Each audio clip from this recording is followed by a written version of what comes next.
You have seen our most recent inquiry come in then, and I'm excited for this one. An F90 M5 in a unique colour, which we'll reveal to you when the car arrives, and no budget.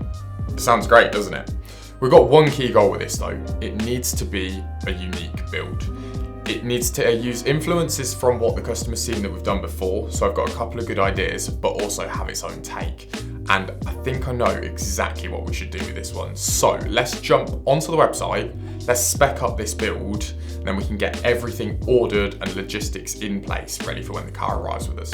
Right, let's jump over to the Motech website then. So we've got it loaded up here. Obviously we are shopping for an F90 M5. So if we hit that tab, then we're starting in the right place. Now, there are a list of things that we need to tick off in terms of actually building the spec of the car. We obviously need to cover styling, that's a massively important one, and we're gonna go down the route of carbon on this car. Obviously, with a lot of our demo cars, we go body color, and I do like to incorporate carbon into a build. It does look very premium. We also need to sort out suspension and the sound. Sound is a massive thing with the F90 because for a 4.4 litre V8, I'd say it's not greatly impressive the way it sounds. But I have a couple of solutions for that. So without further ado, let's start with styling because I think that's going to complement the build kind of most, to be honest with you. Other than one thing, but we're going to save that till last. Front splitter wise, we have a couple of different options then. But again, unique is one thing we've got to keep in mind. So we have used this front splitter here that you can see. I'll click on it. We've used that for a couple of builds now. We used it on this Donington grey car, and then we actually used it on a black car as well. So I think veering away from that. And then M Performance, I think if we're trying to go with a slightly different route, I think too many cars will have had the M Performance stuff on it. So I think actually Sturken is probably a really, really nice place to go. And the design on their front splitters is gorgeous. They use, in pretty much every front splitter, they use a 3-piece design. So you can see on the images here that it is really well tailored to the car, and it follows the flow, like the way you can see the front grille's kind of ending up here, and then obviously giving that stylish look. Okay, let's add one of those to the basket then. And then for the rest of the styling, it is going to be a case of using some of the stuff we've used before because A, I know the fitment is absolutely great, and B, it's going to keep that classy theme with the carbon. You can go quite crazy with these. There's a lot of different styling aspects that do make the car look really aggressive, but that's not really the look we're going for. So let's add, we need the side skirts. We're going to do the carbon mirrors. So our aim is to pretty much do everything that we can. So we're going to do carbon grills, so one of those. And that then leads us on to rear diffuser. Again, we're going to go M Performance style, and we're going to keep that theme running with the rear spoiler. These are just accenting parts. And when you see the colour of the car, you'll see exactly why we're going for this colour, because I think it's going to look amazing. So in total, styling wise then, we have the Sturken front splitter. We're going to do the carbon fibre side skirts and Performance style, the mirrors, the grills, the diffuser and the rear spoiler. So that is a full kit. So that's us sorted on that front of things. Now let's have a look. While we're back on the home screen here, let's quickly sort out the suspension side of things. Now there's only one obvious choice for this. We're going to go down the route of IBAC. Well, A, they're discounted. I mean, he said no budget. Maybe we should just take the discount off. No, we won't do that. We'll be fair. So yeah, we've currently got them, I believe they're about 15% off at the minute. So let's grab a set of those while we're at it. They're going to be needed, and they're going to tie in well with what we have planned for the wheels. Sound is a key part then to sort out with this build, and not only do we need to think about an exhaust, but we need to think about an intake. That's going to extract as much noise as possible from both ends of the car, giving that perfect sweet spot for the passengers and the driver. Now, intake wise, we discussed Venturi. That would be a great option, but it's an enclosed unit. So while it's absolutely fantastic for performance, we do then lose a bit of that audible noise. So I think if we go for the RamAir, the Pro Ram intake, not only is it slightly more of an open unit, but we still benefit from the carbon lids and the carbon inlet arms, as you can see in the photo. So I think, to be honest with you, that would probably be a good shout. So if we add one of those, and then exhaust wise, I think it's pretty obvious. We've got to go for a Remus. It's what we do day in, day out on these M5s. They sound fantastic. It's a real gentleman's system. No stupid pops or bangs, but just enhances on that deep volume, note and tone that we like. I think for now, if we go with black chrome tips, we can always change it once the car's here. We can hold a couple up, have a little think, but I think black chrome is going to best complement. I would go carbon, but Remus's carbon is dry carbon, and we have a lot of gloss on the car, and I think the gloss carbon diffuser against the dry carbon tips might look a little out of place. So if we stick with black chrome for now, I think that's probably the way to go. So that's sound sorted. We've got an intake, we've got an exhaust. Right, so we've done styling, we've done suspension, we're gonna use the IBAC springs, we've done performance because we are gonna run the exhaust from Remus and the intake from RamAir. Lastly, and probably most importantly, especially most importantly to Motech then, we need to pick the wheels. Now, immediately I wanted to do the MW4s. They look fantastic, the aggression. We actually did a set on not only the grey car, but we also did a set on the black car, both times in black. Now, if Rory can find some clips, I'm sure he'll overlay some here because they looked phenomenal. What we're actually gonna do with this though is something slightly different. Again, linking back to the original request from the customer, we need to make this individual. And that actually goes with the paint as well, individual. But again, we'll get to that.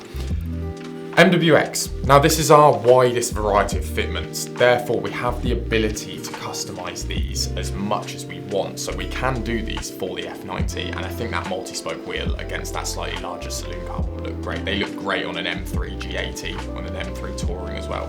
So I think applying them to an M5 is a no-brainer. And the color we're gonna go for, we've done black on both the other cars. We did gloss on one, satin on the other. We're gonna go carbon gray. It's a under the radar finish, which is gonna make it OEM plus. Carbon gray, we've got carbon fiber styling against a bright color. It's gonna work really, really well. So we'll do those. We'll get the Yokohamas added on there. And then from that point, we are pretty much there, but that's not to forget there's a couple of little interior accessories that we're going to do. So if we go back, we'll quickly add those. And then I think we're getting there. At that point, we've got M Performance door pins. Just makes it a slightly nicer place to sit. Little accessories like that, you cannot blame BMW for making them. And the AC Schnitzer paddles, my biggest gripe with an F90 M5, why do they come with tiny little silver paddle shifters? You buy a G80 M3, massive carbon fiber paddle shifters. Why is that not standard in the luxury M5? I couldn't tell you. But we're gonna do the AC Schnitzer ones. Again, keeping it unique. Let's not go with what BMW made, let's use the aftermarket and actually source some of the best parts out there. So we've got little things like that. Now there's a couple of bits that have been discontinued since I have looked, but I have some in stock. So we're gonna do an AC Schnitzer bumper protection strip as well. And a couple of protection layer strips under the front splitter. So that's all our parts organized. I'm really looking forward to this build. I cannot wait to get the car here and show you the color. One thing I'll touch on quickly before we jump into getting the logistics sorted and getting the car here is detailing. Now, we are gonna fully detail the car. That's gonna be a full enhancement with Crystal Serum Ultra applied to it. But I'm not gonna ramble on about that now. We can catch up with Lukasz when he's midway through it. So without further ado, let's get these parts ordered and let's crack on with the build.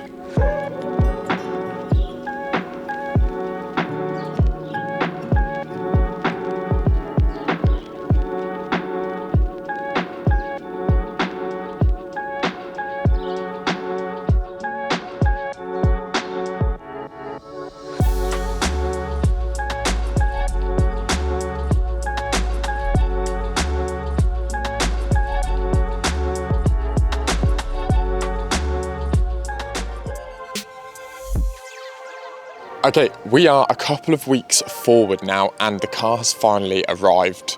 Without further ado, let's reveal the F90.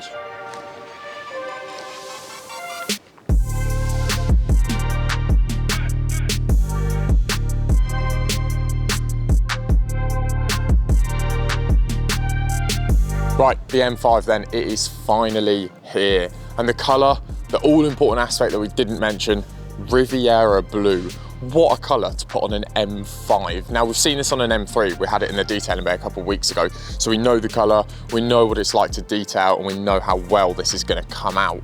But I'm just excited to see it on this car. Normally they're grey, they're black, they're silver, so to see something as bold as this is awesome. And knowing the list of parts we've got going on it as well, this thing's going to look amazing. I think one of the other goals with this build though is, obviously the G90's come out, it's a very controversial car, love it or hate it. There's a lot of people out there that prefer the F90. So I think what our goal really is with this is, if you've got an F90, this car, for example, has done 6,000 miles, it's practically still brand new. Can you have an F90, spend some money on it, make it as unique as this one's gonna be, and actually have it as a better car than what the G90 is?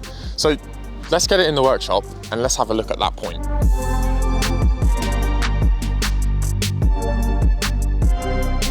Right, the car is now on the ramp. We've got a table full of carbon fibre and other accessories, so let's get the lads cracking on it, because this is going to be a big one.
From the ramp to the wash bay then, you have seen the M5. It is now fitted up with all those awesome parts. The car has been washed and prepped, and we are now cracking on in the detailing bay.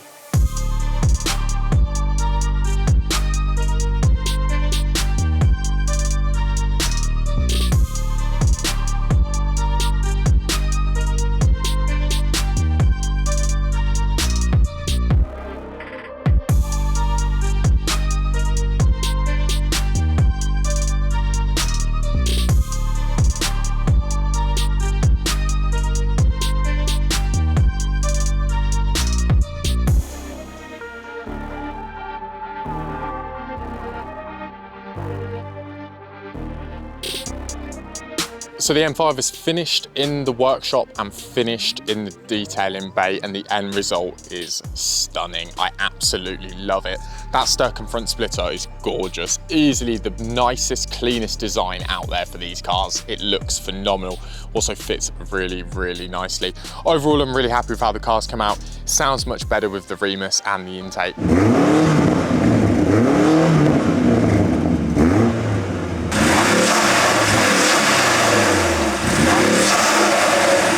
And it looks 10 times better for the wheels as well. Really pleased with this one.